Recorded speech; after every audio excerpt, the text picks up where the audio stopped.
Hugo, ¿cómo estás? Bienvenido, qué gusto. Tienes la voz idéntica. Voy a bienvenir esta charla de hoy. Muchas gracias por acompañarnos. Los que decidieron no mojarse y los que decidieron no ver la inauguración del fútbol están hoy con nosotros. Sean muy bienvenidos al Centro Nacional de las Artes. Soy Adriana Casas, directora del Centro Multimedia. Estoy verdaderamente contenta de esta mesa.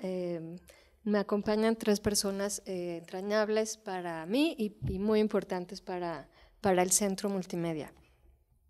Hugo está, ¿dónde estás? ¿París o Suiza? En Suiza. Ok. Buenas tardes para ti, buenos días en México.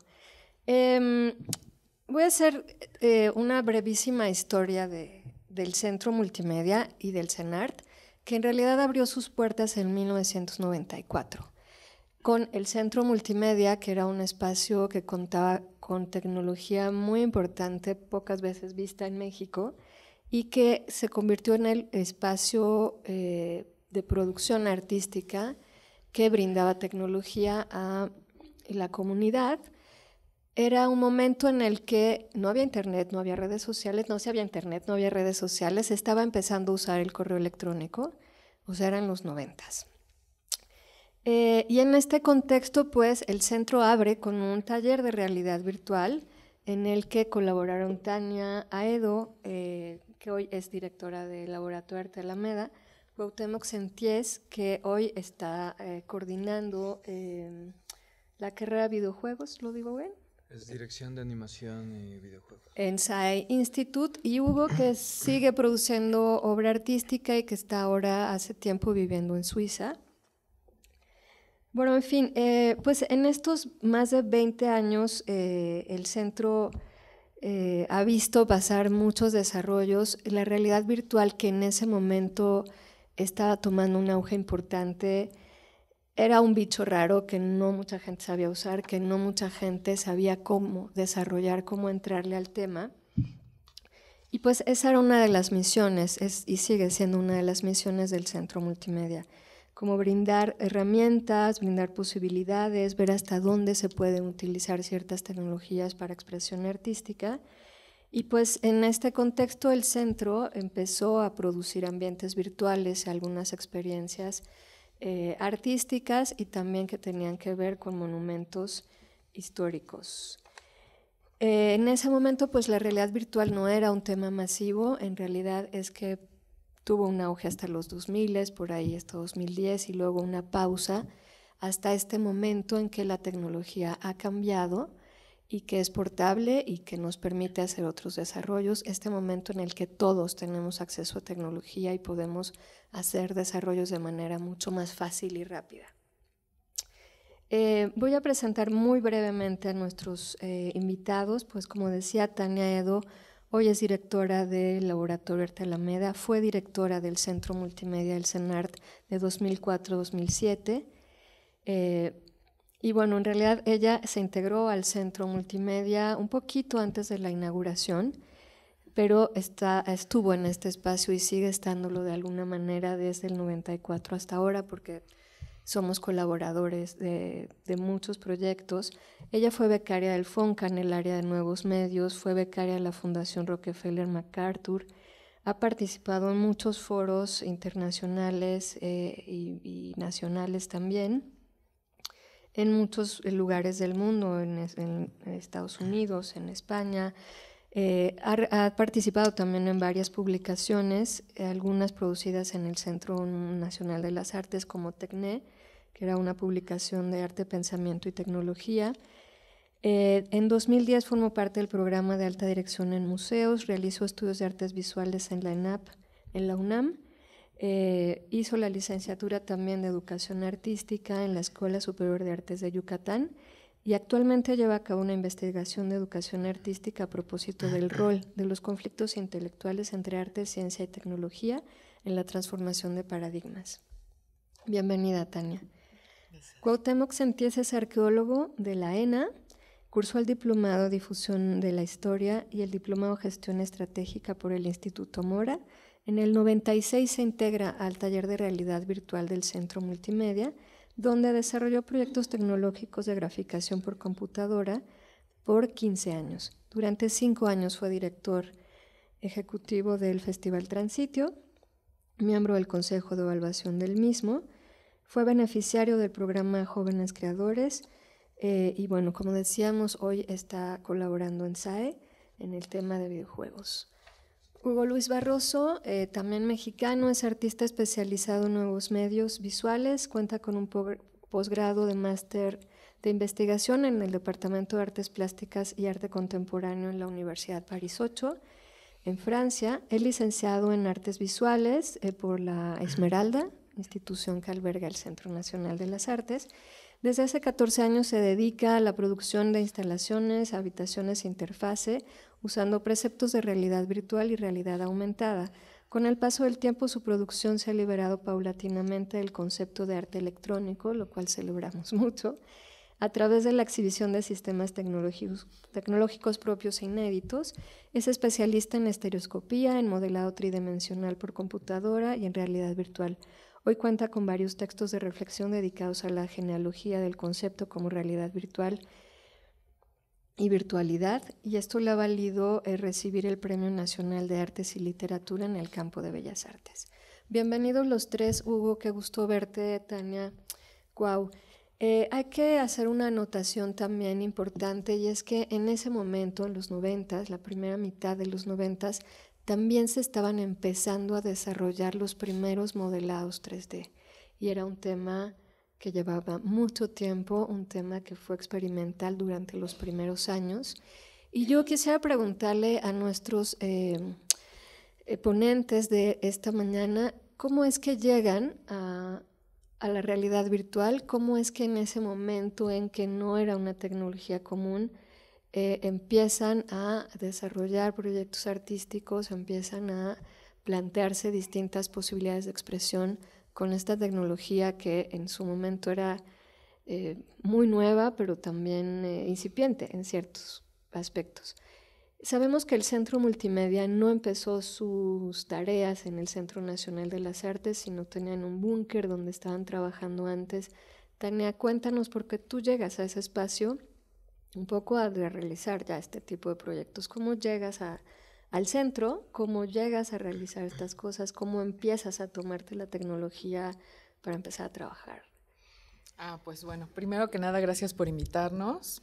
Me encanta estar aquí con Hugo y con Cuau, con quienes así mis cómplices más antiguos en este viaje, y nos divertíamos muchísimo. Bueno, pero eso fue un poquitito después. Sí, antes de que estaba ya en construcción el Centro de las Artes, y en los estudios Churubusco nos dieron un espacio que todavía sigue por ahí, donde empezó a llegar el equipo que habían pedido para el Centro Multimedia. Entonces, pues, yo estaba estudiando en la ENAP, una amiga pintora que todavía también pues sigue pintando, Elisa Casarín, conocía a Andrea Di Castro y nos dijo a varios compañeros que si nos interesaba pues conocer más de tecnología y arte, que había un proyecto muy interesante, que Andrea quería conocer artistas y que le mandáramos pues una carta de intención de por qué nos interesaba, y eso hice, y Andrea nos llamó, ¿no? Y entonces empecé a trabajar con Andrea Di Castro, primero en Imagia y después un poquito, bueno, él estaba haciendo el diseño del Centro Multimedia, y llegamos en, pues sí, 94. ¿Cuándo 94. se inauguró? Noviembre del 94. Y se inauguró. Sí. Entonces, pues 93 habrá sido que estuvimos en el Churubusco. En Estudios Churubusco, y ya habían Silicon Graphics, ya había una Onyx, ya había algo de equipo de realidad virtual, y la apuesta de Andrea era pues sentarnos ahí, aprendan, ahí están los manuales, tuvimos un curso de Wavefront. Fue el primer programa de modelado que yo utilicé en el Centro Multimedia, y era pues una maravilla, porque era de esos softwares que yo creo que incluso ahorita es así como envidiable, porque tenía unas posibilidades para dibujar, y viniendo también del dibujo y de una tradición de dibujo muy fuerte que hay en la ENAP, después de Aceves Navarro, José Miguel González Casanova, como creo que traía muy buena formación en dibujo, y pude entrarle al modelado en 3D de una manera muy, pues como más fácil, de alguna forma. Era como esculpir, ¿no? Conocer como esta manera de dibujar con wireframes, y después después unir las líneas y después ya empezar a trabajar con software pues con runtimes, ¿no? Como ya echabas tus objetos ahí 3D y te metías y tenías pues toda esa serie de problemas que hay en la composición en cualquier forma artística, ¿no? Las dimensiones, las cosas se te van para allá, o sea, es un espacio totalmente incontrolable, incontenible y incontrolable y además pues infinito hasta cierto punto, ¿no?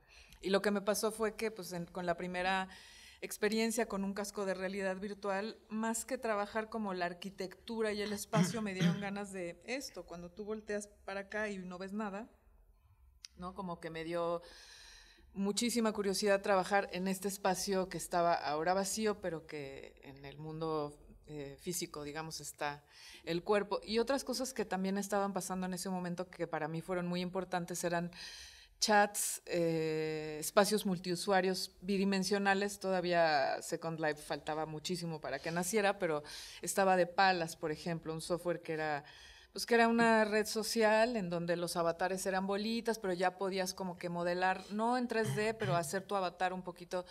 Y como toda la red era un espacio, internet era un espacio como muy chiquito, como un territorio real, más o menos identificable, eran las universidades, no era así como gigante, como universo, como ahorita. Entonces, pues sí, entrabas a los chats y casi todos eran anónimos. Eso para mí fue como una cosa muy importante porque todo el tiempo entrabas y eras una u otra persona. Y esas dos cosas y también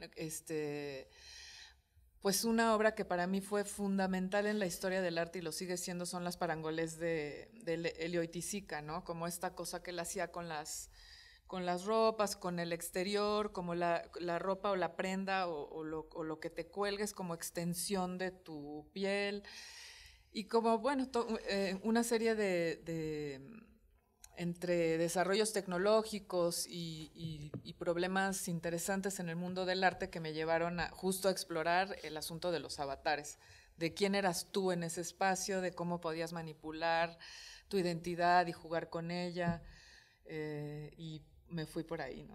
Ok. 95 haces tu primer proyecto realidad virtual, se llamaba IO y justo tenía que ver con el cuerpo. Uh-huh. Y después Hugo, José Luis García Nava y Cuauhtémoc se integran al taller de realidad virtual. Llegan juntos, llegan separados. Cuau no es precisamente un artista, es un arqueólogo que también está interesante su formación para este tipo de plataformas. Hay que decir que los cascos y las formas que había, los lentes que había en ese momento eran alámbricos, quiere decir que no te podías desplazar con mucha libertad por distintos lugares porque tenías cables conectados o bien el visor era parte de un brazo, pero tenías que moverlo con las manos, ¿no? No era la tecnología que tenemos hoy, que es, digamos, algo de lo más innovador de esta vuelta a la realidad virtual, que los visores son portables. Pues, Cuau, si quieres, cuéntanos un poco. Bueno, hola Hugo. Tanto tiempo. Sí, te vemos. Qué gusto. Todos te ven. Cuidado. Ahí estamos. Eso, gracias. Bueno, sí, llegamos juntos, si no me equivoco, Hugo y yo, por distintas circunstancias. Hugo conoce las suyas mejor que yo. Sí, yo estaba justo egresando de la ENA y yo era en la ENA yo era uno de los chavos, de los pocos que tenían computadora en esa época, porque a mí siempre me gustaron. Yo desde los 11 años empecé a programar y siempre estuve vinculado, pobres de mis padres, porque siempre había un tema de quiero tener una computadora y no era fácil tener una computadora en casa. Y luego me acuerdo que me iba, antes de tener computadora en casa, me iba algunos de ustedes no saben, pero había unas tiendas que se llamaban Aurrera y en esas tiendas que se llamaban Aurrera vendían unas computadoras que eran justo Commodore y entonces las tenían en exhibición. Entonces la única forma que yo tenía de probar mis rutinas era escribirlas o pensarlas en casa, luego llegaba a la horrera y ahí me estaba horas parado haciendo mis rutinas. Y cuando ya, pues después de un rato las echaba a correr, ejecutaba y decía, funciona bien, pero pues como no tenían memoria, o sea, nada se podía, que no me podía llevar obviamente nada, pues ya, se acababa mi experiencia de mi rutina y ya me iba a mi casa, pensaba en otra cosa y luego regresaba otro día a la horrera a volver a hacer mis rutinas porque no tenía máquina en casa.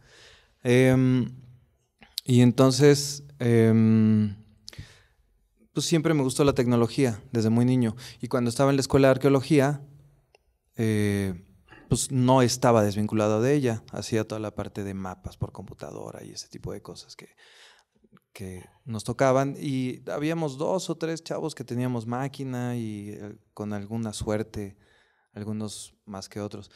Y siempre me gustó la tecnología y un día por, sí, casi ósmosis, pero en realidad por el destino, vine a conocer el Centro Multimedia. Resulta que tenían la misión de desarrollar un proyecto de realidad virtual de un sitio arqueológico y pues yo era arqueólogo, me gustaba la tecnología y tenía todo el tiempo del mundo.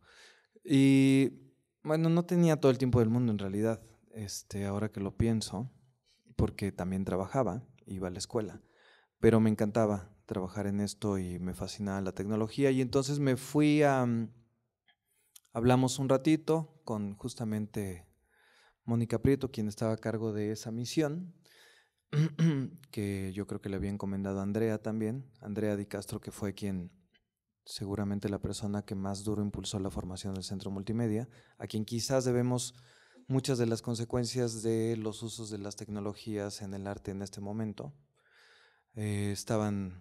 Bueno, había otro arqueólogo, Manuel Gándara, también en la parte como de asesores de este proyecto, y Alberto Gutiérrez Chong. Y Javier Covarrubias. Entonces ellos eran como pues sí, los guías espirituales de este proyecto. Y entonces en esa transición me incorporé al proyecto de Monte Albán. No me pagaban y no era necesario porque a mí me fascinaba la idea de poder trabajar y desarrollar este proyecto. Yo me sentía de alguna forma beneficiado por el tema de poder usar las Reality Engines que teníamos aquí, que eran unas máquinas, unas estaciones de graficación de Silicon Graphics, pues que no podía, esa sí era imposible ni en Aurrera ni en ningún lado las iba a encontrar. Y entonces esas sí costaban mucho dinero. El tema de la visualización electrónica en esas épocas era solo para la industria. No había forma de tener una máquina de esas características en casa. Entonces me invitaron a participar en ello y pues sí, un poco como decía Tania, pues ahí están los manuales. Y entonces eran manuales de cosas que pues yo no me formé en ingeniería, Tania tampoco, Hugo tampoco. El único que sí formé en ingeniería, que no está presente, es José Luis. Bueno, estaba también Jorge Gómez, Que sí es ingeniero. Que él sí es ingeniero. Bueno.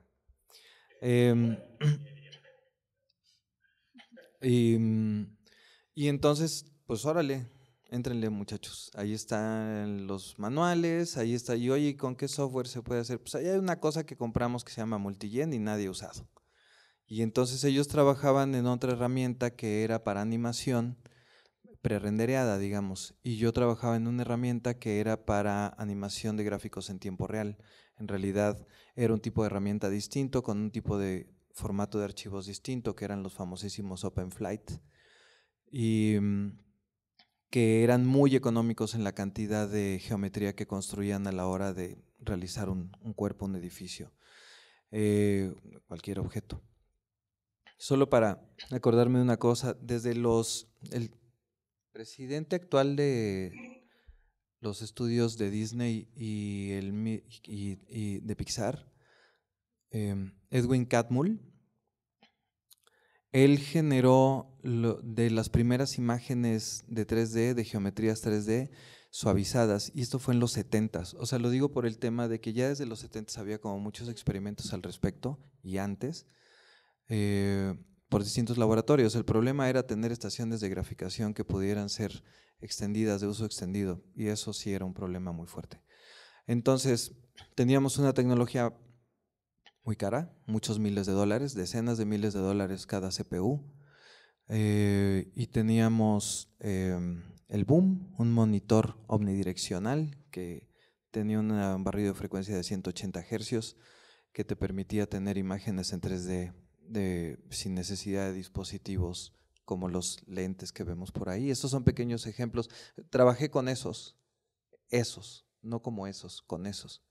Hace mucho tiempo, ese velcro que tienen pegado al frente los IO Glasses fue porque hacíamos experimentos de realidad aumentada con ese tipo de… Entonces le añadíamos una cámara para poder visualizar objetos mientras nosotros volteábamos a verlos, ¿no? Entonces era interesante como toda esa parte experimental. Creo que aprendimos muchísimo de esa parte experimental, entendimos cómo se componía la geometría, cómo se generaban los modelos, cómo se podían pasar a entornos de visualización o de ejecución, y tuvimos también algunas decepciones terribles, como cuando nos quisimos cambiar de marca de equipo de render, ¿no? Que me acuerdo que compramos una Sintergraph porque ya eran en Windows y entonces ya no nos alcanzaba para pagar las composturas de la Silicon Graphics, bueno, al Centro Nacional de las Artes. Era absurdo lo que te cobraban por una compostura de una Silicon Graphics. O sea, si querías cambiar una de las tarjetas, porque eran unas tarjetotas así que colocaban y no sé, costaban $90,000, ¿no? Hacer un cambio de una de esas tarjetas, y luego si había cambios de descargas de luz, pues se podía dañar una de esas tarjetitas, y entonces era un tema así, ¿no? Era frustrante. Entonces, bueno, el técnico te cobraba desde que te decía, ya voy para allá, ¿no? Y entonces ponían un cronómetro y ya venía si había tráfico, no había tráfico, no importa, ellos cobraban por hora y cobraban un dineral, eran como 2,000 pesos en esa época. O sea, hace 20 años, más o menos, entonces sí era muchísimo dinero. Pero más allá de eso, nada, creo que aprendimos muchísimo. Nos hicimos especialistas ahí sí por ósmosis. No teníamos muchas referencias, no había sitios de internet donde pudiéramos encontrar mucha información, quizás algunas conversaciones por Telnet, ¿no? Algunos servicios de ese tipo. No había muchas páginas donde te hablaran de la realidad virtual, y luego empezó esta cosa de que todo era virtual, ¿no? Entonces entra al sitio virtual de la comunidad de vendedores de sillas, ¿no? Y entonces eran unas fotos de ventas de sillas, pero entonces era virtual porque carecía de esencia física, y entonces casi cualquier cosa que careciera de esencia física en ese momento y que estuviera en el medio digital, pues era virtual. Y entonces había un montón de definiciones que se nos escapaban todo el tiempo, pero siempre había esta cosa como de que había unos gigantes por ahí, así, ¿no? Myron Kruger, Gibson como autor, y estaban ahí en la red. Ajá. Heilig con el Sensorama. O sea, había como un montón de artificios que estaban ya desarrollados en laboratorios, pero no llegaban a nuestras manos. Quiero decir, al grueso de la población, porque nosotros teníamos la fortuna de que alguien se animó a soportar un proyecto como ese, ¿no? Que también yo me imagino que era un riesgo político en ese momento. Oye, ¿para qué vas a meter a unos artistas a trabajar ahí en unas maquinotas caras? Y además que pues, todas tienen un ritmo de obsolescencia súper acelerado. Entonces me acuerdo que teníamos 4 gigas de texturas nosotros, ¿no? 4 megas de texturas, y era así, órale, hay que trabajar con 4 megas de texturas, súper óptimos nuestros modelos. Y entonces eran un raster manager para 2 megas y otro raster manager para 2 megas. Y entonces tenías que controlar, tenías la capacidad de poder controlar así a niveles de detalle cómo querías que operaran las máquinas. Eso era increíble. No como ahora que son como cajas cerradas, no te puedes meter mucho con ellas. Sí se puede, pero antes estaban hechas para que te metieras con ellas, ahora están hechas para que no te metas más allá de la interfase del usuario, ¿no? O sea, es una especie como de barrera para que no sé, no aprendas demasiado, ¿no? Consume, pero no desarrolles. Y entonces ahí el tema era cómo desarrollamos. ¿no? ¿Cómo podemos empezar a darle la vuelta a este tema de que solo somos consumidores y no desarrolladores? Creo que más adelante en la conversación podemos seguir hablando. Me dio mucho gusto y me divertí mucho trabajando. Así como lo dijo Tania, que se divirtió, yo también me divertí. O sea, sufríamos, pero también nos la pasábamos muy bien porque era un espacio de desarrollo, de juego. Con Hugo Luis también nos divertimos muchos. No voy a hacer mención de algunos proyectos que quedaron en la historia, en nuestro, no sé, en la historia personal de todos nosotros. No porque fueran malos ni nada, sino porque tenían apodos y cosas que no eran correctos, pero era parte de la experimentación y la verdad es que salieron muchísimas cosas. Me da muchísimo gusto que poder reencontrar a Hugo de manera virtual, como decían en esa época. Y nada, igual luego seguimos platicando, pero la verdad es que el paso por ahí fue increíble. Creo que el Centro Multimedia tiene para mí es un hito, obviamente. De hecho, el Centro Multimedia es lo que hizo que yo estuviera ahora de director de las carreras de animación y videojuegos en SAE, porque ahí aprendí todo lo que tenía que ver con cómputo gráfico en tiempo real, que eran cosas que normalmente uno no podía aprender. Yo programaba en Logo cuando era niño, ¿no? Y entonces hacía casitas y así todo, pero ya hacer gráficos en tiempo real fue otra cosa, y eso lo aprendí aquí, y eso es lo que, o sea, cuando yo lo veo, pues es escuela, ¿no? Tania Edo está en el laboratorio Arte Alameda, tuvimos la posibilidad de desarrollar el proyecto de Transitio juntos, ahora estoy en un espacio también. O sea, creo que nos dejó experiencia que hemos podido replicar. Yo siempre pensé que los videojuegos eran el área que mejor aprovechaba, más allá de la industria, las tecnologías de graficación, y así lo han hecho. Toda la industria del entretenimiento lo ha hecho bien, pueden mejorar, pero bueno, eso ya lo veremos más adelante. Hay que decir que en algún momento empezaron a pagarle a Cuau. No fue todo el tiempo gratuito. 1 año y medio después pero la verdad yo no me quejaba, o sea, yo siempre dije, nomás déjenme seguir trabajando en el proyecto, era lo único que ese era mi pago. Yo nunca pensé en otra cosa, la verdad. Hugo, cuéntanos, ¿cómo llegas al centro? ¿Cómo empiezas a tomar estas herramientas? Ahora que lo pienso así, ¿cómo hacíamos para vivir sin que nos pagaran? No es que se serio mucho, me conviene que me ponga algunas de Sapolsky que tengo. Creo que sí. Sí, estaría bueno. Vamos a ver si funciona. ¿Veo? Sí, ¿Veo? mejor. Eso. Sí. ¿Sí? Sí, te escuchamos bien. Bueno, yo llegué con la Esmeralda al Centro Nacional de las Artes. Yo empecé en la Esmeralda, ahí en la Alameda Central, y fui a la inauguración del Centro Nacional de las Artes. Estaba Tovar y Salinas. Qué tiempos, ¿verdad?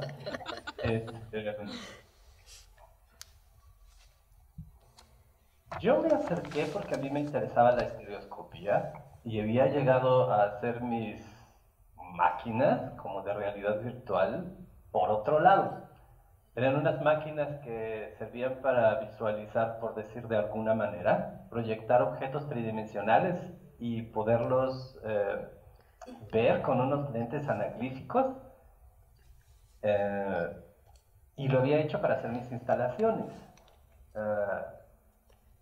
El maestro que tenía, mi gurú de aquella época, Alberto Gutiérrez Chong, me invitó al Centro Multimedia, específicamente al taller de realidad virtual, porque él tenía un proyecto que se llamaba Reforma.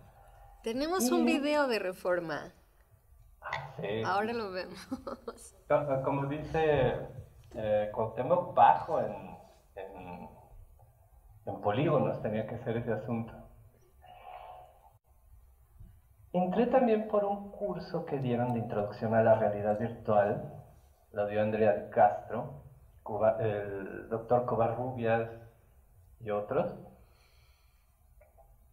Me fascinó. Y cuando entré, según yo, para poder aprender más, como la carrera duraba 5 años en Esmeralda, y yo creía que me hacía falta un poco de historias, de aprender cosas sobre todo de gráficas.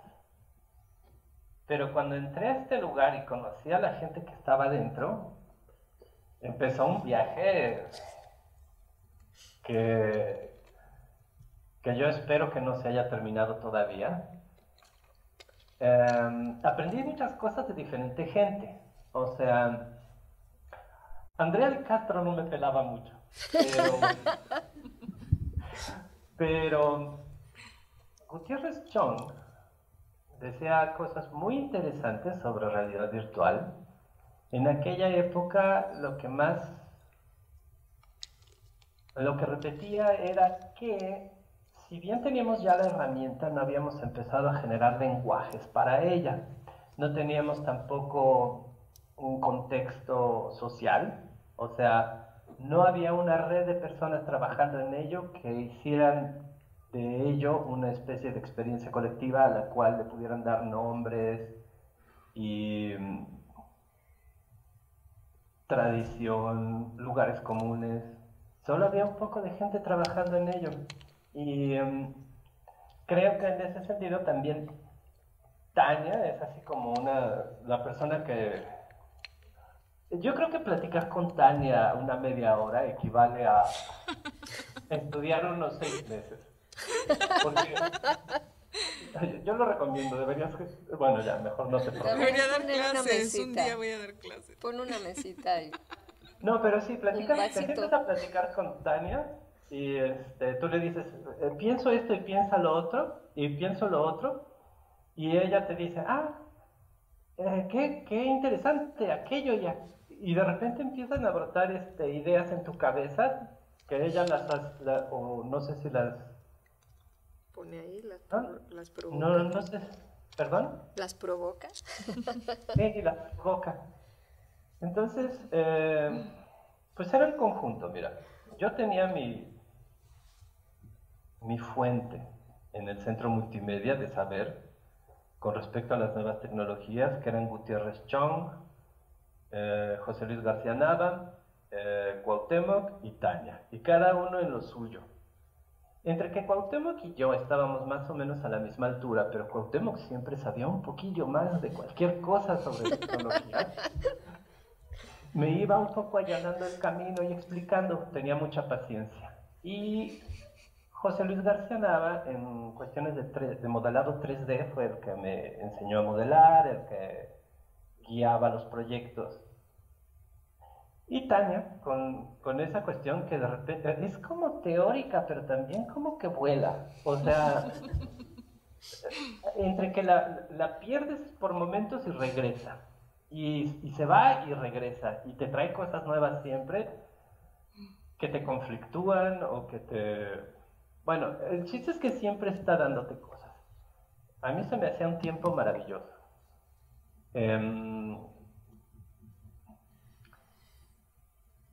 Todos tuvimos oportunidad de empezar a hacer ambientes de realidad virtual, modelados 3D que pudieran ser navegados en tiempo real, con cascos o con el boom, y cada uno tuvo una propuesta distinta y nos aproximamos de manera distinta. Ahí tenemos videos. Yo como creo que no tenían el video de por ahí lo puse.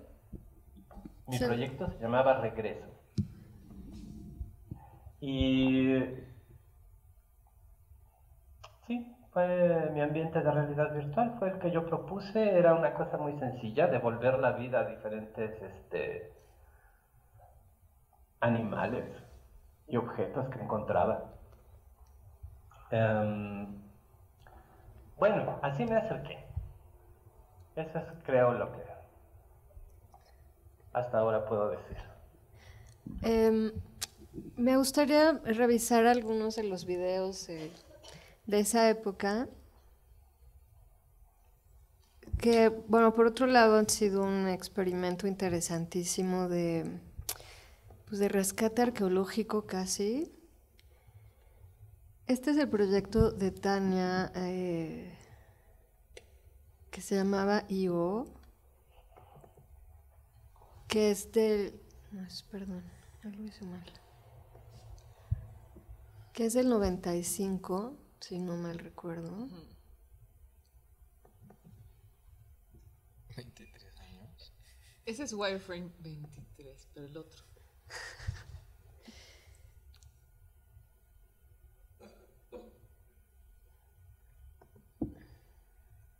Pon el otro, Adri, porque este es puro wireframe. Ah, bueno, Okay. se ve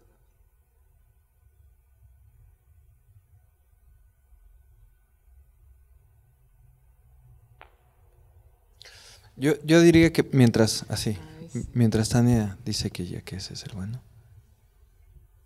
Es que era interesante porque al final ese lente que está de aquel lado tenía un cable, ¿no?, que salía de la cabeza, tenía también un joystick. Entonces era una forma de visualizar y poder intervenir con...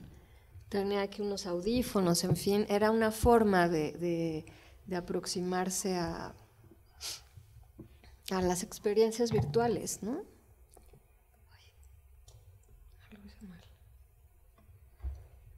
Pon el 2. Y si quieres le vas adelantando porque dura más. Pero...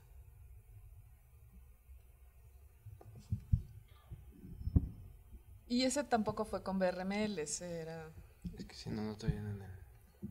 Algo que era interesante es que al final estos proyectos se mostraban públicamente, es decir, el público en esos momentos podía de algún modo, uno por uno, depende de cada propuesta, acercarse a ver los desarrollos y de algún modo tener esta experiencia de realidad virtual, ¿no?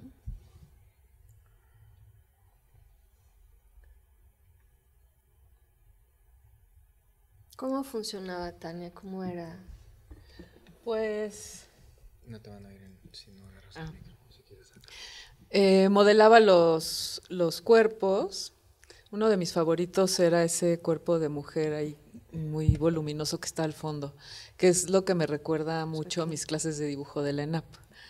Porque, y bueno, la idea era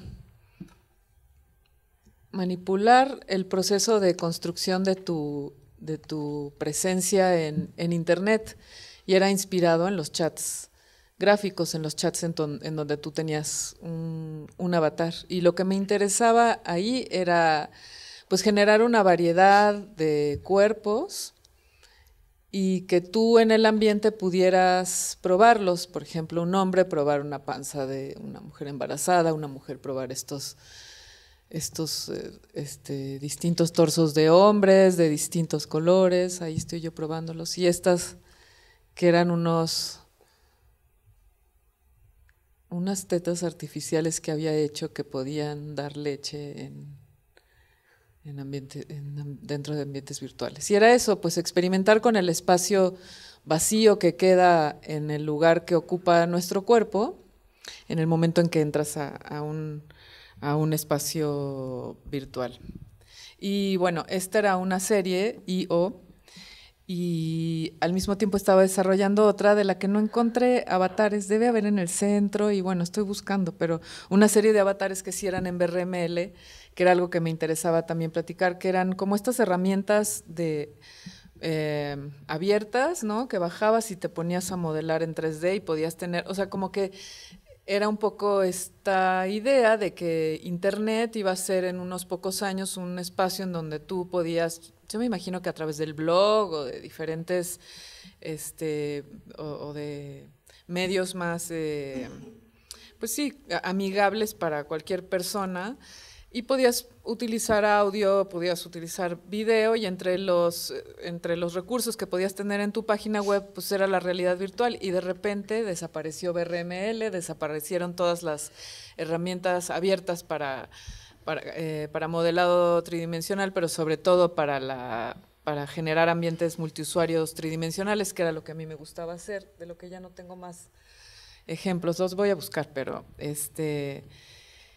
y bueno, pues ya no VRML desapareció, y la realidad virtual y el modelado tridimensional y todo se volvió pues ya más bien, tomó un giro comercial, desapareció prácticamente de los escritorios de la gente común, y ahora la vemos surgir ya de manera comercial. Y bueno, el camino que llevó, yo creo, y sí, el camino como más sí, más común y el que mejor se desarrolló en los gráficos tridimensionales multiusuarios, pues es el de los videojuegos, ¿no? Sí. Si me permiten agregar. Sí. Yo creo que también, yo vería tu proyecto también como que tuvo salida en todos estos de realidad aumentada, como ¿cómo se llama? Que te pones bigotes o te pones cosas. ¿Snapchat o qué? Ajá. Ah, bueno, sí, ahora yo lo veo eso Sí. en muchos lugares, sí. Bueno, y después hubo Second Life en 2002. Yo traía también algunos Sí, otros ejemplos de ¿quieres? los 90, más o menos, de otros artistas y de otros. Se los cuento rápido, así como que chacucha.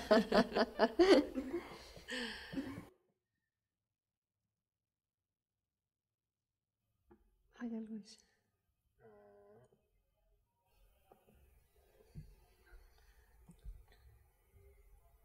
Si quieres, dale, Adri, Ujú. a la que sigue. Bueno, estas imágenes eran parte de ello, Sí, ¿no? exacto. ¿Cierto? Eso me encantó porque...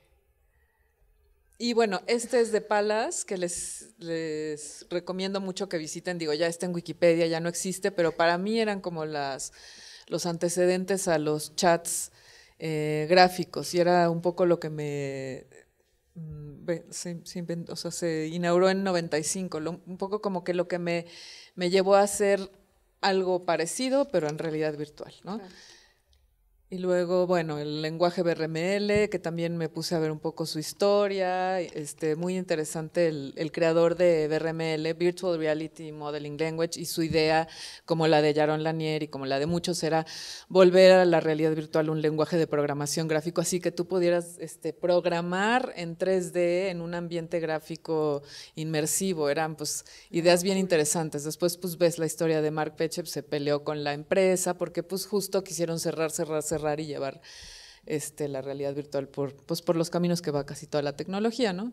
Luego bueno, lo que les había contado de las parangolés y Michael Haim, esos eran el tipo de avatares que veíamos en los lugares tridimensionales multiusuarios. Y una vez tuve un chat con Michael Haim y con sus estudiantes, eso también para mostrar un poco lo chiquito que era la red, ¿no? Le escribías al gurú de la realidad virtual, que tenía este libro de Metaphysics of Virtual Reality, y me dijo, vamos a vernos con mis alumnos, y tuvimos una clase con casco en 3D, sus alumnos creo que en UCLA, y fue súper interesante estar hablando de metafísica dentro de un ambiente de realidad virtual con esos avatares, ¿no? Ese es el libro de Michael Haim. A esta también Carolina Cruz Neira, que es una venezolana norteamericana que fue la que inventó el Cave. Y también para mí era otra de así súper referencia, con quien también estaba en contacto todo el tiempo, animándonos y dándonos, o sea, como que fue un personaje importante en aquel tiempo. Hay más, pero... bueno, de Certezello, y ahí está un texto de Arlindo Machado. De Certezello lo pueden ver ahorita en el Laboratorio Arte Alameda, es una pieza de Gilberto Prado, que también es de los 90, que es de 97, 98, y que ya la restauró el Itaú Cultural, y que es una pieza bien interesante. Les recomiendo contrastarla conceptualmente con Carne y Arena. Si ya la vieron, véanla. También es un desierto, pero pues es una pieza completamente distinta, ¿no? Es una pieza de los 90. Y ahí está todo lo que Arlindo dice de esa pieza. Brenda Laurel, que era también otra de mis gurús, que habló muchísimo sobre diseño de interfaz, sobre relación humano-máquina, y que utiliza la la metáfora del teatro y del agenciamiento, que esto también me parece muy interesante y es otra palabra y otro concepto que me ha seguido durante muchos años.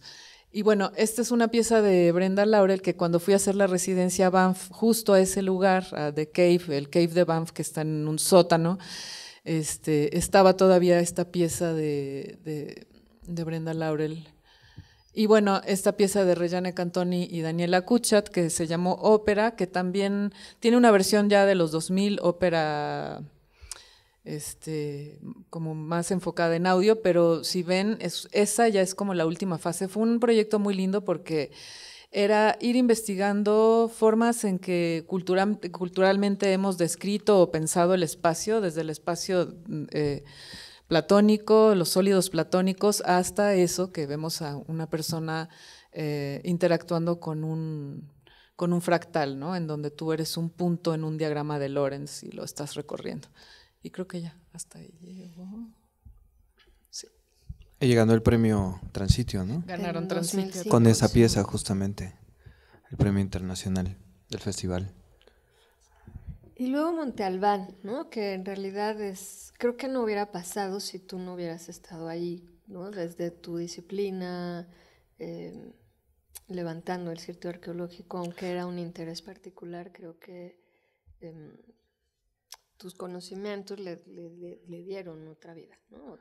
Pues no sé si no se hubiera levantado si no estuviera ahí. Yo creo que estuve ahí y se levantó, y entonces porque no era un proyecto absolutamente individual. En realidad este era el proyecto con el que más pude aprender algunas cosas de herramientas y de graficación en tiempo real y eso. Y luego ya hicimos más cosas, muchas más cosas. Lo digo porque este fue un proyecto que para su momento, que empecé en 96 a trabajarlo, y pues no sé, yo me acuerdo que buscábamos qué otras cosas habían sucedido con estas características. No había otro proyecto, por lo menos a nivel latinoamericano, que tuviera un espacio de graficación y eso. Y luego, pues ya cuando lo ves dices, ay, pues son puras cajas, ¿no? O sea, son puras cajas. Sí teníamos todos los planos y tratábamos de ser lo más acuiciosos al respecto, ¿no? Y así, no hay que salirnos de la rayita. Yo me acuerdo. ¿Sí? Y no fueron un par de años, ¿no? Fue como un proyecto de largo aliento también.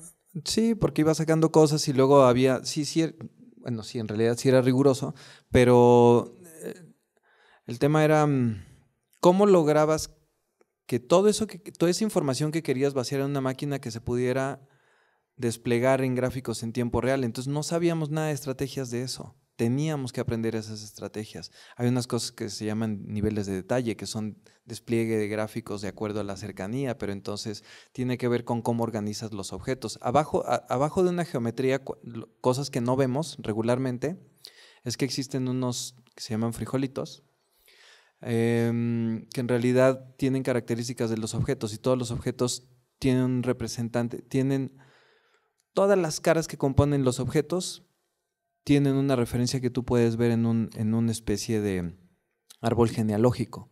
Y entonces tú puedes tomar cada uno de los objetos y manipularlos. La forma en cómo tú los coloques y si van de arriba para abajo, de abajo para arriba, de izquierda a derecha, es la forma en cómo los va a escribir y te los va a dibujar primero la máquina. Entonces tú tienes que hacer un arreglo de todos, bueno, en ese momento tenías que hacer un arreglo de todos esos datos para que no te desplegara todos los gráficos de manera simultánea, porque no iba a poder operarlos la máquina, no iba a tener suficiente capacidad para desplegar todos los polígonos, porque es como traer una base de datos y ponerla ahí que todo el tiempo esté desplegada.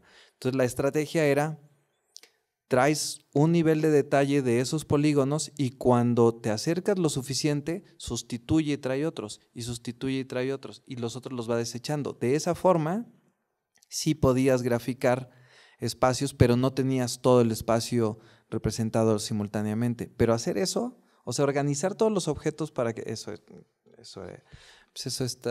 era divertido. A mano, ajá, porque sí, lo decíamos, ¿no, Hugo? En algún momento era como surcido invisible, ¿no? Todo eso así como. Entonces era como, no sé. ¿Me permiten decir algo?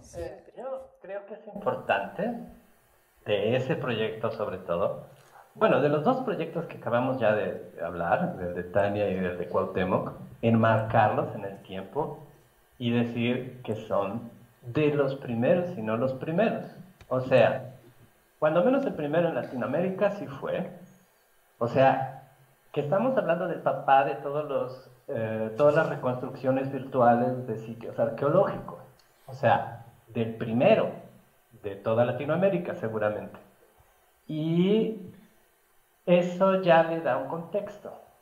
También con el de Tania, de las primeras reflexiones que se hacen, no solo como reflexión, sino proponiendo a través de los modelados tridimensionales y las gráficas en tiempo real un proyecto. Y que de ahí se desprenden otros. Yo mismo en algún momento hice un proyecto que tenía que ver con el de Tania, que se llamó Prêt-à-Porter, que es obvio que es por el aprendizaje que ella, el camino que ella allanó para nosotros. Estoy hablando de la reflexión que ella hizo antes. Mientras uno está tratando de ver qué es lo que pasa por primera vez haciendo un sitio arqueológico y viendo qué es lo que se puede hacer con él, porque lo que más les importaba en ese momento era que no iban a destruir el sitio arqueológico, sino que también iban a poder hacer arqueología virtual sin tener que escarbar. Podían hacer propuestas de color, de texturas, de diferentes cosas que hubiera podido tener el sitio arqueológico por primera vez y en tiempo real, que ahora ya es una cosa común, lo podemos ver, y entonces no nos damos cuenta de la importancia que tuvo en ese momento. Pero hiciste también otro proyecto antes, ¿no, Hugo? ¿Beauty? ¿Fue antes que Prêt-à-Porter? ¿Belleza? Ah, sí, yo tengo, pero estoy hablando del proyecto de Sí, Cuau. sí, sí. Bueno, es un proyecto del Centro Multimedia en el que participó Cuau, pero como liderando. Mi modelo tridimensional navegable es, no creo que se alcance a ver aquí, es Regreso. Y lo digo así porque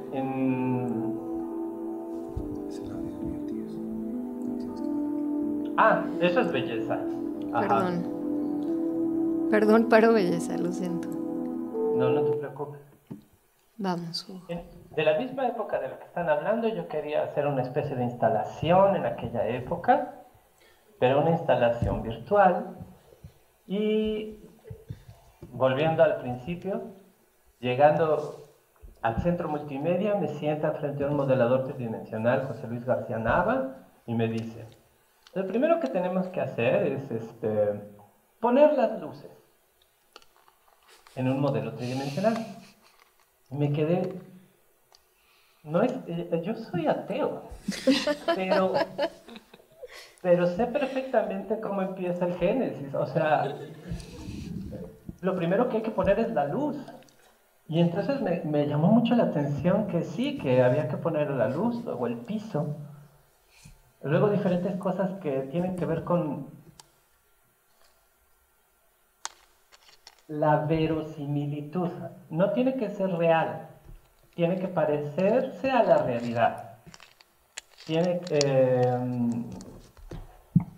Tú puedes poner un caos y que la persona que entre en un ambiente virtual no reconozca nada, o puedes hacer una especie de mundo parecido al tuyo donde el cuerpo lo reconozca y puedas tener luz, gravedad, colisiones, etc. También eso me hizo reflexionar sobre la realidad virtual. ¿La realidad? ¿O era la realidad como se describía en el momento en que se creó para Occidente? Como nosotros podíamos describir la realidad, cómo describíamos la gravedad, cómo la representábamos, cómo representábamos el espacio, cómo representábamos la perspectiva. Todo eso son cuestiones de representación, por ejemplo, renacentista.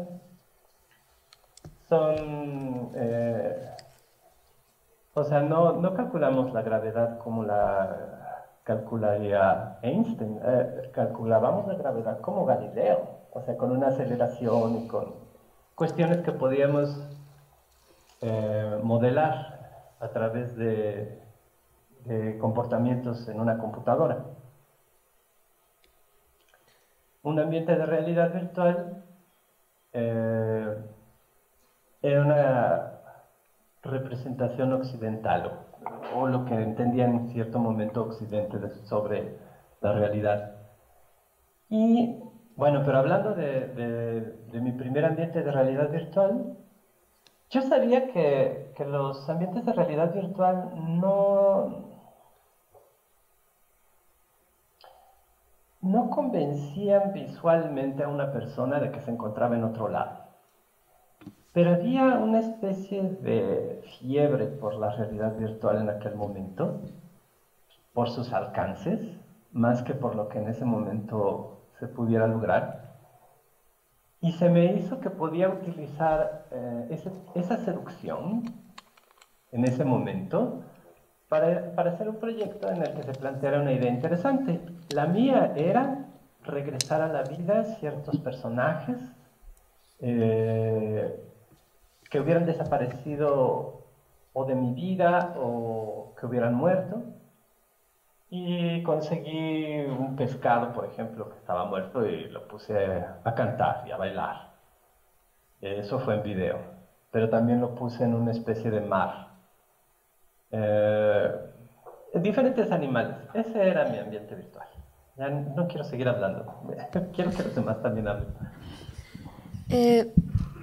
Después de estos desarrollos vino Mi casa es tu casa, por ejemplo, que era un proyecto de Sheldon Brown que nacía en el Museo de los Niños en San Diego y que era justo un juego de avatares en una suerte de espacio virtual donde entrabas físicamente a un espacio donde tenías ciertos elementos para jugar, y en el Museo de los Niños en San Diego había otro espacio idéntico con los mismos elementos y se jugaba de manera virtual, compartíamos un espacio virtual. También fue un momento muy particular tener ese proyecto en México y tampoco era sencillo operarlo, hasta donde recuerdo, ¿cierto? ¿Yo mero? Sí, tú, porque yo no trabajé.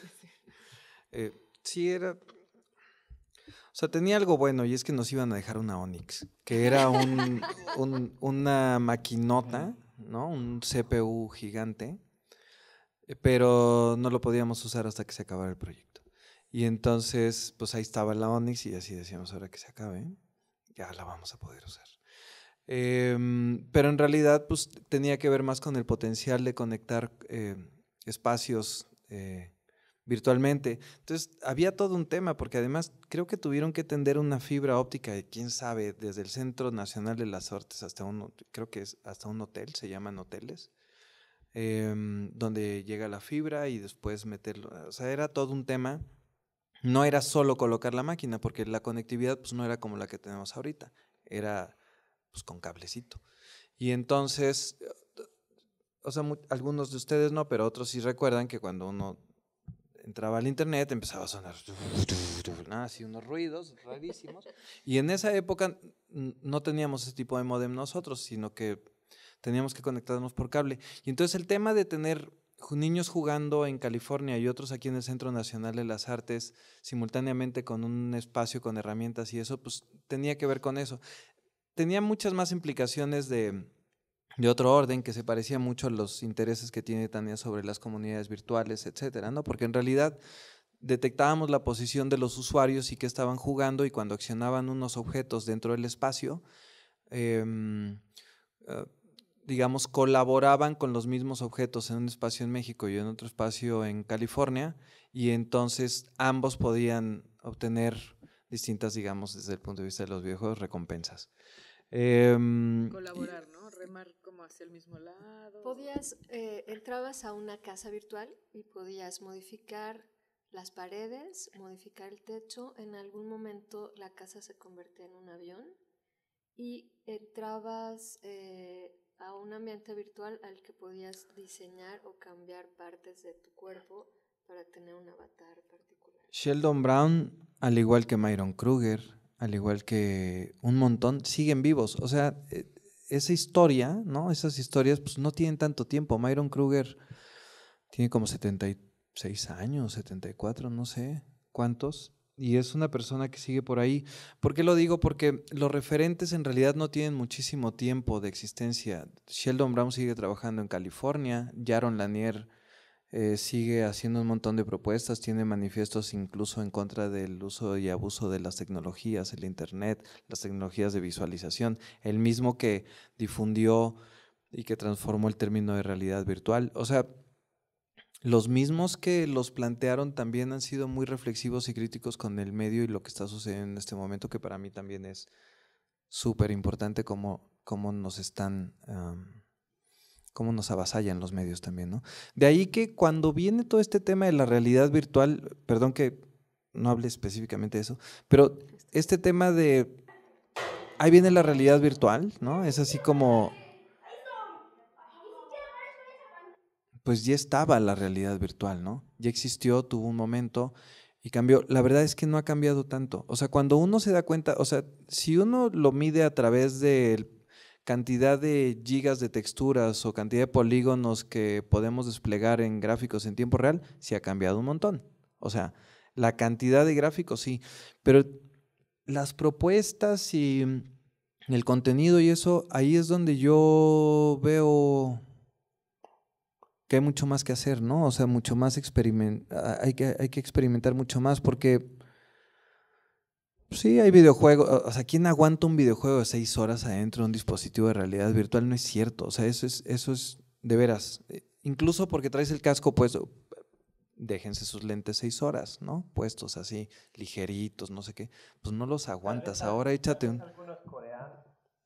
Pues quién sabe, así unos suspendidos, pero la verdad es que sigue habiendo muchos problemas de interfaz, todo el problema de la discordancia entre la vista y los movimientos y entonces el oído, todos esos problemas que hacen que te marees, te den ganas de abandonar el juego, te dé sueño, una serie de cosas, pues esas cosas no se han resuelto. Se supone que se resuelven porque entre más nítida y engañosa sea la imagen, o sea, engañosa quiero decir que el ojo pueda asumir que lo que está viendo es real,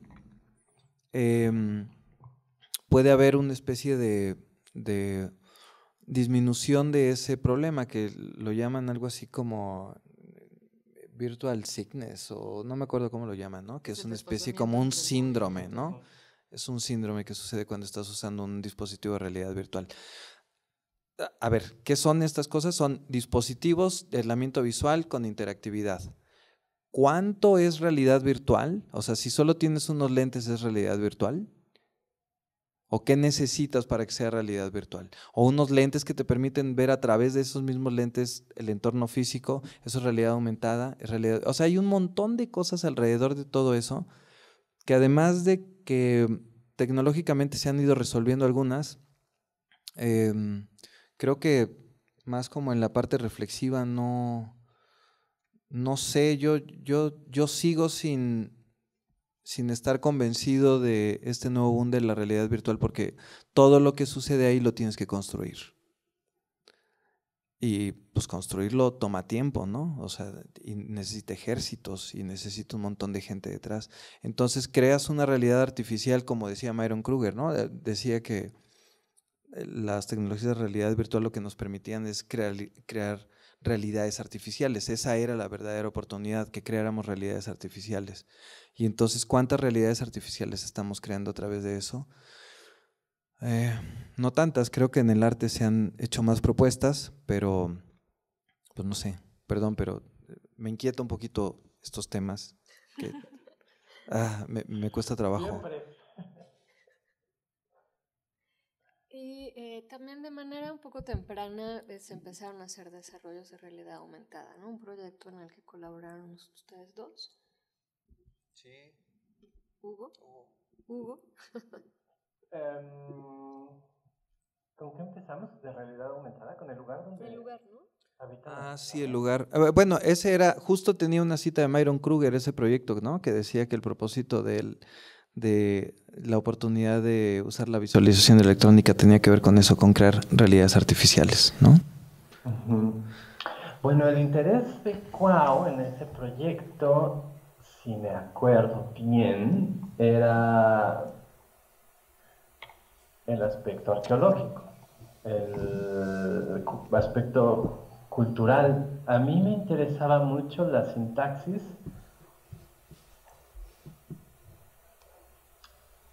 visual.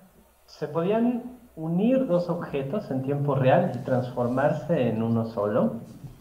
Eran dos palabras, por decirlo así, dos ideas distintas, porque eran una relación entre ideogramas y pictogramas de los códices Mendocino. mendocino. Ajá. Y me interesaba mucho que cuando podías tener dos ideas y las juntabas, o sea, dos ideas o dos palabras o dos imágenes que son de alguna manera lo mismo, y les dabas una sintaxis muy sencilla, podías hacer una idea o más compleja o distinta en tiempo real. Eso era lo que a mí más me interesaba. No me acuerdo a Cuauhtémoc. Yo tampoco. No, o sea, pues sí, era el tema de poder jugar con estos objetos, ¿no? Eran objetos visuales y podíamos jugar con ellos, generar entornos y que la gente aprendiera también a utilizarlos, ¿no? Y que como una idea representada en un pictograma, al juntarlo con otro, generaban una idea y entonces ya eran ideogramas y entonces era un juego de palabras a través de un códice que, pues que digamos, culturalmente nos pertenece, aunque no necesariamente sea un referente para nosotros actualmente, ¿no? Están ahí. Las cosas del pasado no pertenecen al pasado, pertenecen al presente, solo que es más fácil decir que están en el pasado y de esa forma podemos enterrarlas. Entonces era traerlo, ¿no? al momento actual. Tenemos que ir cerrando un poquito esta mesa. Me gustaría darle el micrófono al público. Si alguien tiene alguna pregunta, creo que hay 3 especialistas aquí, de los cuales se pueden aprovechar. 3 veteranos. Aquí hay una mano.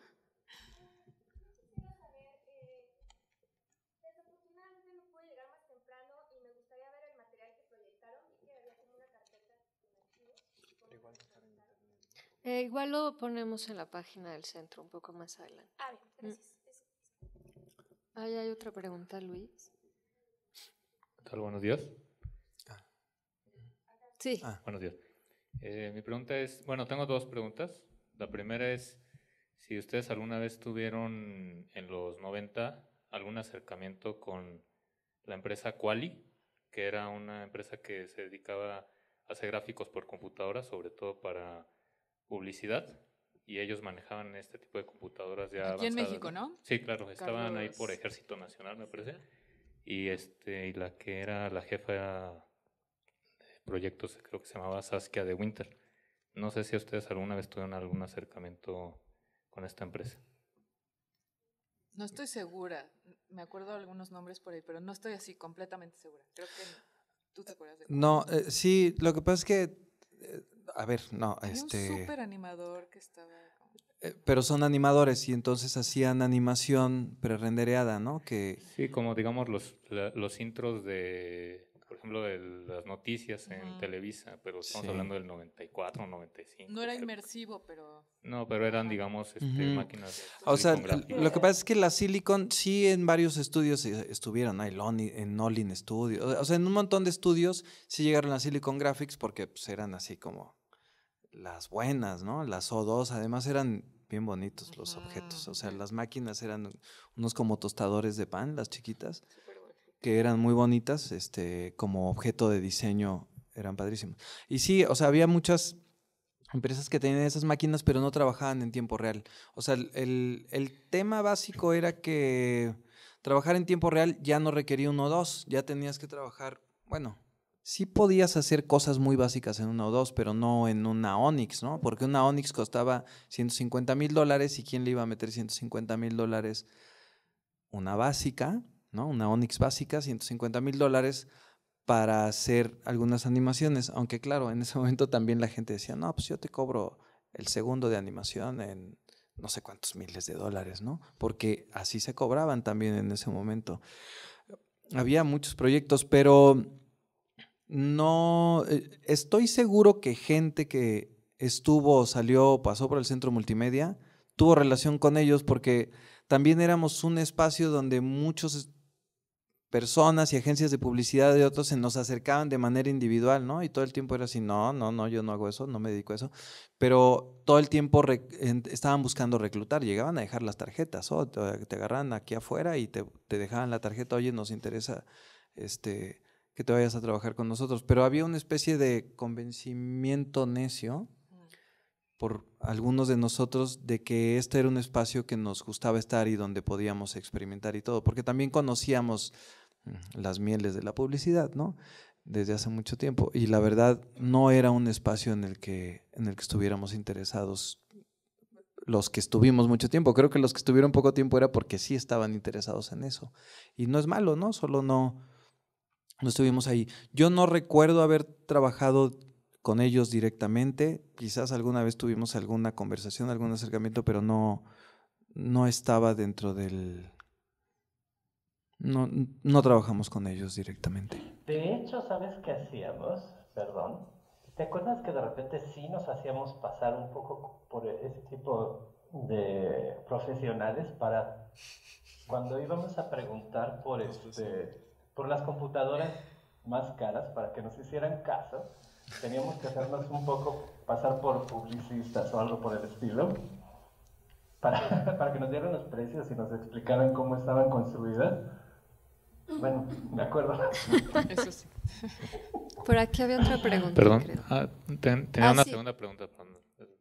Nada más es si alguna vez también pensaron o planearon o se ha pensado hacer un proyecto en conjunto con el Laboratorio de Realidad Virtual de la UNAM. Con El ISTLI. Gracias, esa es la pregunta. Alguien que salió alguien que está ahorita, Víctor Franco, que está en el ISTLI en este momento, justo trabajó con nosotros antes. Él estuvo en Centro Multimedia en el taller de realidad virtual y es de esas cosas que yo decía, ¿no? Que es como que éramos semillero. A mí el ISTLI, un poquito de conflicto personal, porque yo sabía que Silicon Graphics en ese momento estaba perdiendo el dominio que tenía sobre las estaciones de graficación. Y la UNAM estaba decidiendo comprarle unas estaciones gigantescas que yo decía, ¿cómo hicieron eso? ¿No? Si esto ya se acabó. O sea, con estas máquinas ya no van a trabajar. Lo que les decía, yo compré una Intergraph, que era una máquina sobre Windows, y cuando me llegó, ya era Silicon Graphics. O sea, justo compraron a su competencia para que no los desbancaran, pero eso ya era imposible de detener. O sea, porque entonces empezaron a salir otras y estaban las Sun Microsystems y estaban Evans and Sutherland y estaban un montón de máquinas y de propuestas tecnológicas que ya le estaban compitiendo y luego vinieron todos los servidores Linux o sea, había un montón de casos. El sistema gráfico que usaban, o sea, el OpenGL viene de un sistema que desarrolló Silicon Graphics que se llama IRIX-GL, que entonces le pertenecía a ellos y luego lo abrieron. Y entonces a partir de que lo abrieron, en realidad lo que ellos impusieron un tipo de librerías gráficas que se siguen utilizando hasta este momento. Luego Microsoft sacó su competencia, que era el DirectX, aunque tuvo varios experimentos fallidos previos como el Fahrenheit y una serie de cosas que también estaban tratando de hacer eso. Entonces, a mí el ISTLI me dio ese conflicto existencial porque yo decía, están comprando una tecnología que ya no les va a servir en ese momento. Pero era algo con lo que yo no podía intervenir, ni mucho menos, estaba fuera del alcance de nosotros, ¿no? Ahora, el ISTLI creo que es un espacio de visualización interesante y también desarrollaron propuestas de proyectos de distinto corte, entre ellos arqueológico también. A mí, una cosa que no estoy muy de acuerdo es, haces un ambiente de realidad virtual, pero le pones una ruta para el usuario y entonces el usuario es como si te subieran a un carrito de la montaña rusa, te llevan por ahí y no puedes hacer nada. Y entonces, ¿para qué haces un ambiente de realidad? Pues mejor haces una animación. Y entonces ese tipo de cosas son las que a mí, cuando alguien quiere plantear algo de realidad virtual, son cuestionamientos que yo hago, ¿no? Oye, ¿quieres hacer esto? Pues fíjate bien si lo quieres en animación, porque tienes que saber exactamente qué quieres. Ahora están los videos 360, hay un montón de opciones y alternativas. Volviendo al ISTLI, sí los conocemos, estuvimos ahí. y gente que está allí en este momento estuvo aquí con nosotros. ¿Qué tal? Sí está funcionando. Hola. Bueno, mi pregunta es, hablamos que la tecnología ha avanzado a un punto de que se tiene mayor fidelidad en los gráficos y bueno, la pregunta es, hablaron sobre los lenguajes que se generan en este tipo de medios, ¿no? Así como ha avanzado la tecnología, ¿han avanzado la construcción de estos lenguajes en estos medios o creen que estamos atorados todavía en esa parte, en construir lenguajes y básicamente también ideas de diseño, ¿no? Diseño interactivo me refiero. Lenguajes de programación. No, lenguajes conceptuales, simbólicos que nos permitan acercarnos a estos espacios. Porque hablaron, como en el cine, como digamos en otros medios existen estos lenguajes, pero en la realidad virtual, bueno, no sé si se ha hecho este tipo de avances o se tiene más claro hacia dónde van la construcción de estos. Por eso hablaba de diseño interactivo, ¿no?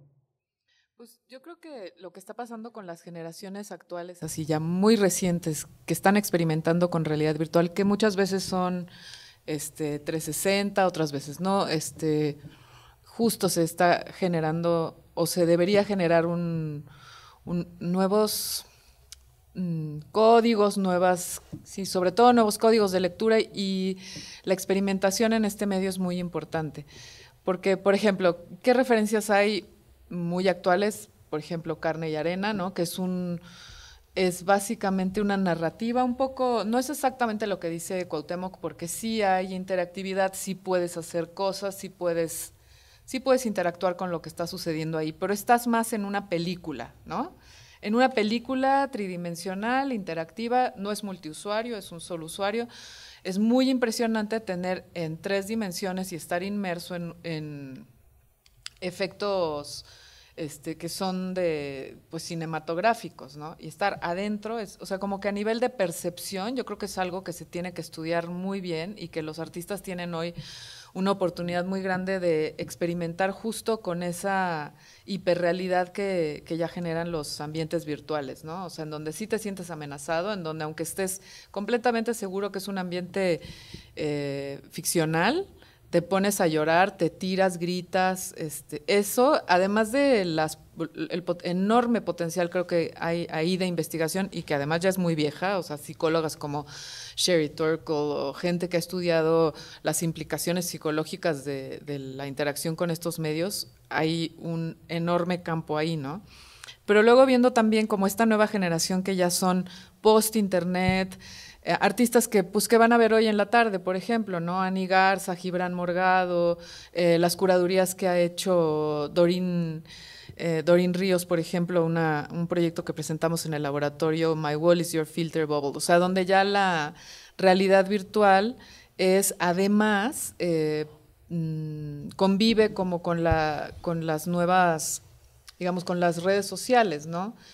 Ya hay, además de esta posibilidad de mundos tridimensionales multiusuarios, está en Internet el ambiente y está siendo filtrado de la misma manera que nuestra pared, que nuestro muro en Facebook, ¿no? O sea, como que creo que hay muchísimos elementos más, sobre todo de orden cultural y sí, que los artistas tienen hoy a la mano para experimentar. Y un poco como lo que siempre me pasa cuando pienso en el cine, ¿no? Todavía vemos obras en 8 milímetros experimentales que te pueden sorprender. O sea, la sorpresa no está en la novedad del medio ni en las posibilidades del medio, sino como en el tiempo de experimentación con él, ¿no? Y eso es lo que yo esperaría que sucediera con la realidad virtual. Ya hay piezas muy simples de realidad virtual o de realidad aumentada que he dicho, wow, ¿no? Sí hay como hints de ellos están pensando y ellas de otra forma, ¿no?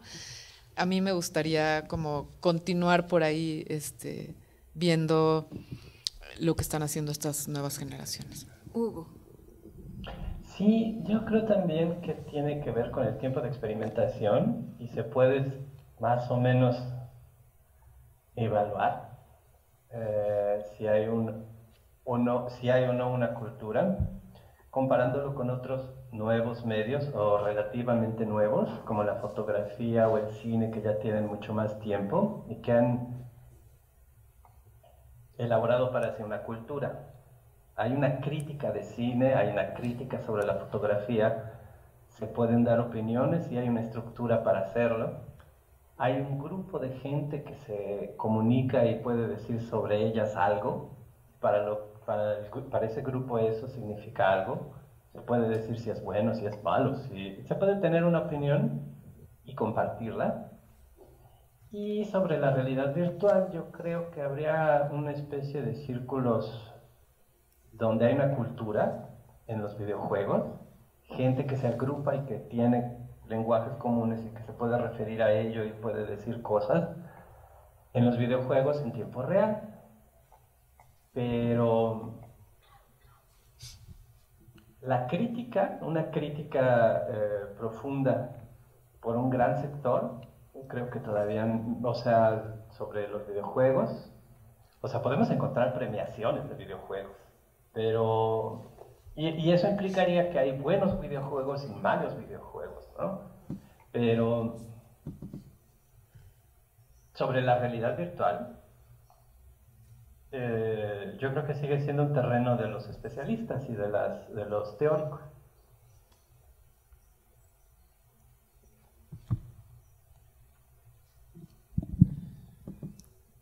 Bueno, creo que aquí hay una pregunta más, la última antes de despedirnos. Gracias. Son dos preguntas en realidad. La primera, ¿hay alguien ya escribiendo esta historia? Porque esto que ustedes platicaron hoy aquí es maravilloso. No sé. Fernando Monreal un poco, ¿no? Fernando Monreal un poco. Fernando estuvo colaborando en el centro y está metido en nuestros archivos tratando de recuperar historia.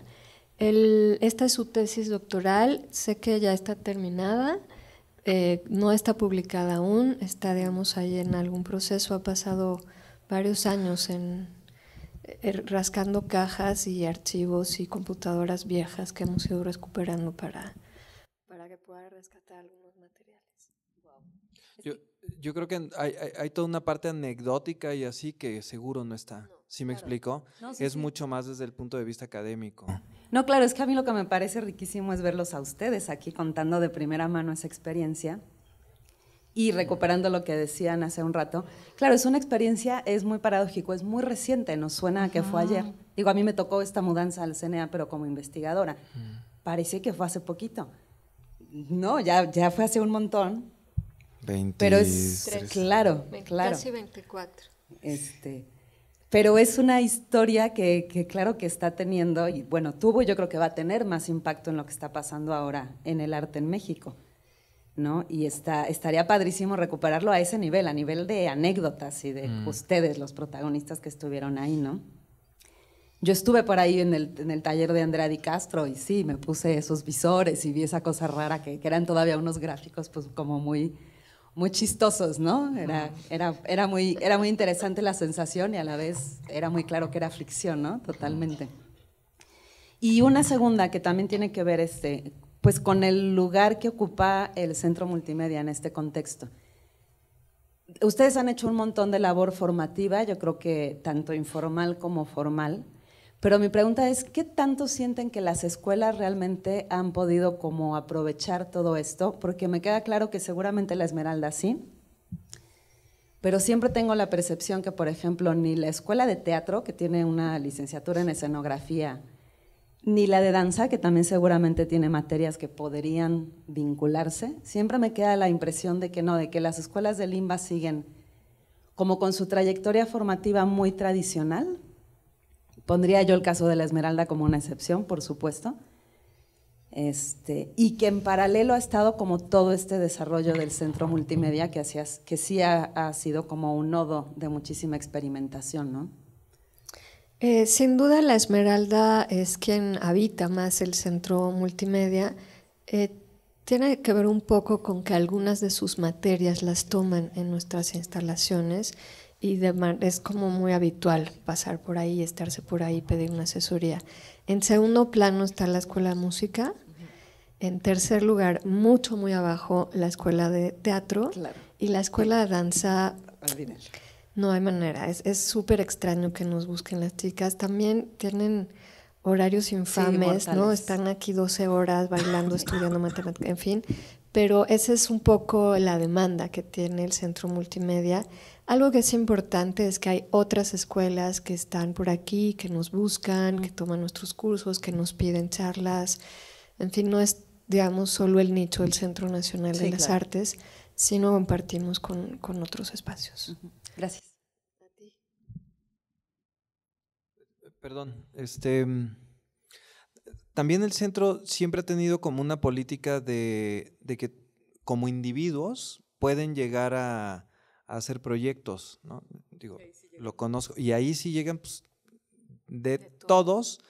Igual quizás no sé cómo está ahorita el porcentaje de cuántos llegan de artes visuales y cuántos, pero sigue llegando, o sea, hasta donde yo tengo entendido. Incluso se abrió también la línea de trabajo de videojuegos, que para mí fue como un acierto que se mantuviera, ¿no? Porque entonces estás canalizando toda la idea de las estaciones de graficación y todas esas cosas que nos pasaron en un espacio que le da como continuidad a un proyecto desde el ángulo y desde el punto de vista y el enfoque de los videojuegos, que para mí es así súper bueno, ¿no? No porque haya sido un jugador de farmacia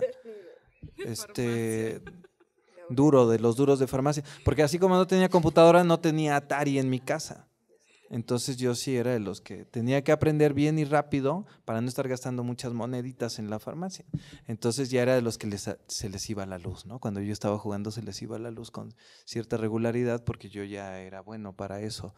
De los videojuegos, y ya llegaba con mi monedita, me acuerdo que sí ponían todas sus moneditas y yo, ¿y de quién es esta? Es mía. Hoy no, ya quítala, mejor vámonos a otra máquina porque pues sí, yo jugaba mucho, o sea, y de ahí también yo diría, es culpa de los videojuegos, ¿no? Siempre nos ganaba. Entonces, yo diría es culpa de los videojuegos un poco que yo haya también tenido un interés por pertenecer al espacio de realidad virtual del Centro Multimedia y que lo haya tomado así como pues gratis, ¿no? Como decía Adriana, sí le pagaron en algún, sí me pagaron en algún momento.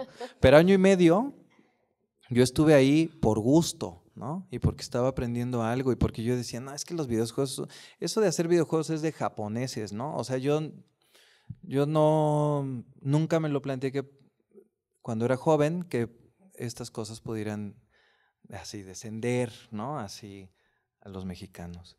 Y la democratización de estos medios, pues ha abierto posibilidades y lo que no debemos de perder es la oportunidad de plantear proyectos en base a las tecnologías, porque sí se está haciendo ahí como, o sea, yo sí creo que si no le metemos candela a hacer proyectos, pues nos van a dejar atrás. Un poco la idea de que yo fuera a trabajar en una escuela de videojuegos tenía que ver con eso, ¿no? Con un interés personal de decir, no puede ser que solo consumamos videojuegos y que no estemos produciendo videojuegos. Y entonces la idea de entrar a un espacio de formación en ese entorno y que desde aquí el Centro Multimedia, también con Luis y otros espacios se estén como interesados en trabajar para el desarrollo de videojuegos, pues es una oportunidad. Y lo mismo la realidad virtual, no deberíamos de dejarla pasar, pero sí hace falta encontrar un lenguaje, ¿no? Como decía Luis o Tania, que pudiera, no sé, despertar un interés que no fuera solo comercial o de entretenimiento, que esa es una preocupación de carácter personal. Que es una línea en la que también trabajamos, ¿no? No la parte comercial, sino educativa, cultural. Tengo que agradecer infinitamente a Tania Cuau, a Hugo, su compañía esta mañana, este anecdotario que sí me parece súper valioso. Agradecer su presencia también infinitamente. Estaremos compartiendo esta información, el video de esta charla en breve en línea. Y pues estamos abiertos a cualquier consulta en el Centro Multimedia, invitados a visitar el laboratorio en esta nueva expo que pinta increíble, SAE y el trabajo de Hugo en línea. Muchas gracias, bienvenidos siempre al Centro de las Artes. Gracias a ti. Gracias. Nos vemos, Hugo. Adiós. Qué ganas de que vamos platicando más tarde. Qué ganas de verte, en real, de verdad, no de manera virtual. Te quiero, bye. Estar en contacto. Chao. Chao.